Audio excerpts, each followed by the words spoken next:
digamos, un ejercicio weberiano Sí, del concepto sí, clásico de poder. sí, pero si tú haces la revisión, o por lo menos cualquiera se remite a hacer un análisis rápido de la información biográfica que hay sobre violencia en el Perú, se va a dar cuenta que esos elementos están o explícitos o implícitos, pero no hay más.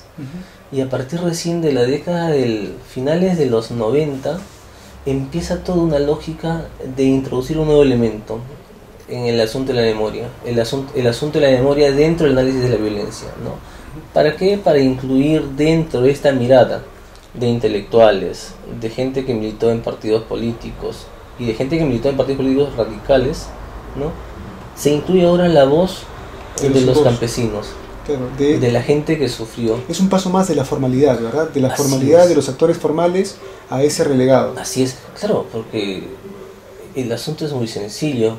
Bajo esa perspectiva, quienes tienen o emiten o pueden emitir una voz son aquellos que tienen un campo de representación, Sí. pero aquellos que están invisibilizados no lo pueden hacer. Entonces, con el tema de la memoria aparecen, ¿no? Claro, y uno dice, pero esto no es nuevo en la antropología ni en las ciencias sociales. Los trabajos de tradición oral vienen desde más de 4 o 5 décadas atrás. Y la pregunta es, ¿por qué no? Aquí yo conocí un autor, Jan Bancina, que trabaja justamente un texto que se llama La tradición oral como historia, ¿no? Y es un texto interesante y es muy antiguo, y uno entiende y dice, claro, la tradición europea, aquí lo que he hecho es trabajar el tema de la tradición oral o la memoria colectiva desde hace mucho tiempo. Recuerdo, Miguel, que el primer trabajo que genera Boris Albach es Los marcos sociales de la memoria. Es un trabajo de 1925. La pregunta sencilla es, ¿y por qué en el Perú o en América Latina no se tuvo acceso a esa información? Claro. Y entonces te hace pensar, claro, todo el mundo estuvo imbuido en un análisis de poder en función de mando-obediencia. Formal, ¿verdad? Así es. Entonces, lo que yo intento en esta especie de balance que ahora voy haciendo para esta entrevista es justamente poner en claro que esa información ya se conocía, estaba allí, pero que probablemente no importó mucho. Es como que si en el proceso de empezar una nueva mirada sobre las cosas, tenemos que empezar también, creemos que tenemos que empezar desde cero, ¿verdad? Y en este ejercicio de la reflexión sobre violencia o sobre lo que sea, creemos que lo que se hizo anteriormente no sirve. Somos un poco autosuficientes con respecto a eso, ¿no? Sí, y date cuenta que esos términos que te estoy planteando ya estaban en el sustrato de las ciencias sociales. Sí, claro. No es que se revelaron a los ojos del mundo recién a partir de la década del 90 o de los 80 para otros casos de América Latina. Pero la pregunta es, ¿por qué durante casi 2 décadas todos o muchos de los intelectuales peruanos trabajaron con la lógica de mando-obediencia bajo una perspectiva de la teoría del poder que no incluía la voz de los propios actores, solo de algunos actores, llámese militares que tenían representación, llámese gente de las agrupaciones levantadas en armas, o desde una voz oficial del Estado, no necesariamente los militares, que también es parte del Estado, ¿no? Tal vez porque todavía consideramos que los campesinos o las personas que viven en las comunidades, los comuneros, son parte de la naturaleza, una naturaleza no humana. Así es. Que al no tener capacidad de reflexión o de pensamiento, pues tienen que ser pensados. Claro, pero ahí hay un tema de fondo. Lo que no tienen es capacidad de representación. Exactamente. ¿No? Que es, otra vez volvemos al campo político. Así es. Así es. Y que no quiero salir de ahí tampoco, ¿no? Perfecto. Marte, creo que acabas de responder la pregunta que te iba a hacer, que es ¿por qué la violencia? ¿No? Y ya que la has respondido en cierto modo, me salto a la siguiente, que es ¿cuál ha sido la evolución? ¿No? Porque yo creo que va por ahí el asunto. ¿Cuál ha sido la evolución que has podido observar tú en el tratamiento de la violencia? ¿Cómo ha transitado tu perspectiva, tú mismo, por este concepto? ¿Cuál fue el primer impacto que tuviste con este concepto, ¿no?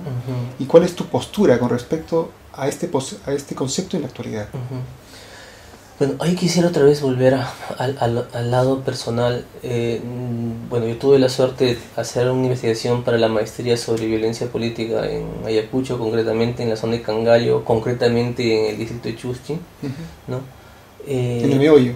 Así es, ¿no? Donde se inició el proceso de violencia, ese acto simbólico que marcó el ILA, ¿no? El inicio de la lucha armada en el Perú, ¿no?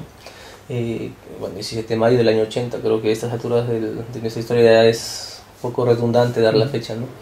Pero bueno, te decía, ¿por qué el tema me caló? Porque yo a los 12 o 13 años, como todo chico de esa generación X o perdida, andabas por el mundo pues divirtiéndote y haciendo de las canchas o de las calles de tu barrio canchas de fútbol, ¿no? Sí, sí. Entonces uno metido en el fútbol callejero o el fulbito callejero, aunque siempre jugamos fútbol en la calle,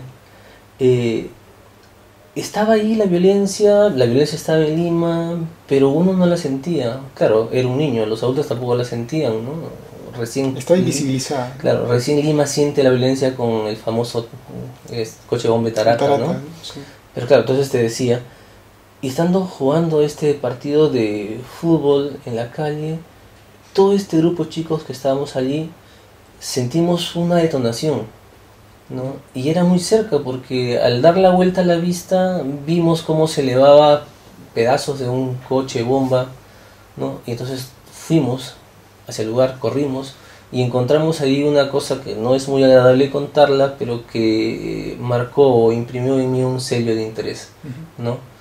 Llegó la policía y comenzaron los comentarios, no, son terroristas, o no, ha sido un atentado terrorista. Entonces la palabra terrorista estaba en boca de todos. En boca de todos, y yo no entendía absolutamente nada, pero ese fue el punto en el cual yo entendí qué estaba pasando en el Perú. Una palabra lo resumía, terrorista, ¿no?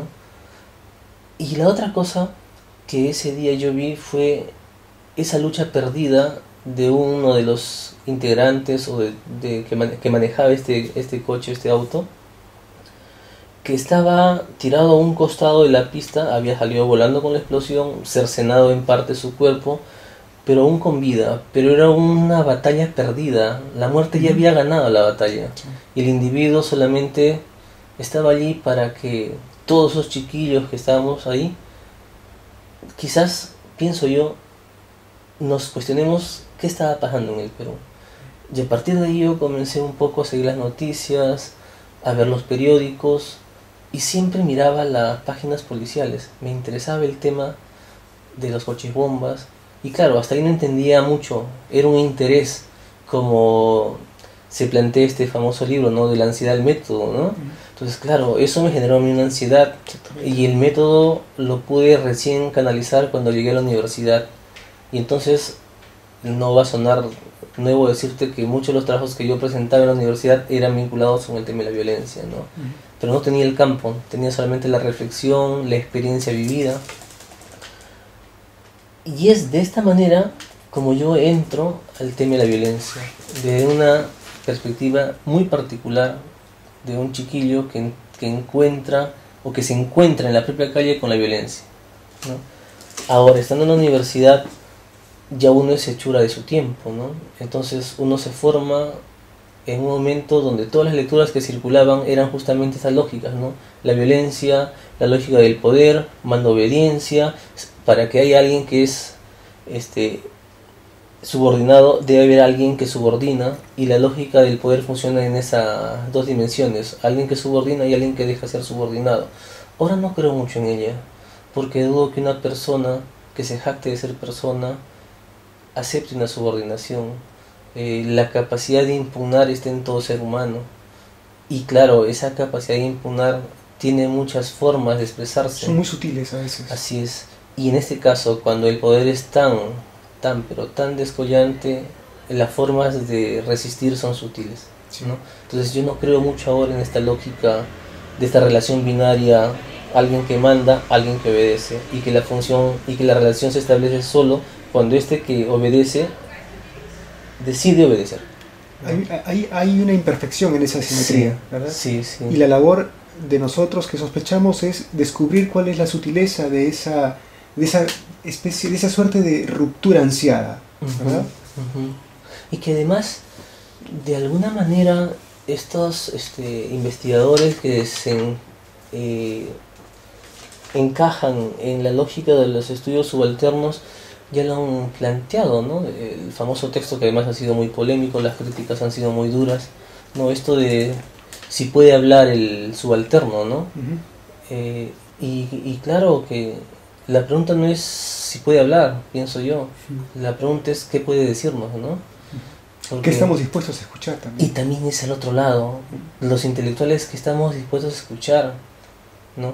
O de repente estamos dispuestos a escuchar. Y la otra pregunta es, ¿estamos dispuestos a transmitir? ¿No? Ese también es otro problema, ¿no? O sea, ¿qué tan ventríloco, qué tan buenos ventrílocos somos? Ujú. Sí. A mí me pareció genial ese artículo. Ha sido muy criticado, pero creo que marca un derrotero de la antropología. Bueno, Marté, ha sido un placer conversar contigo.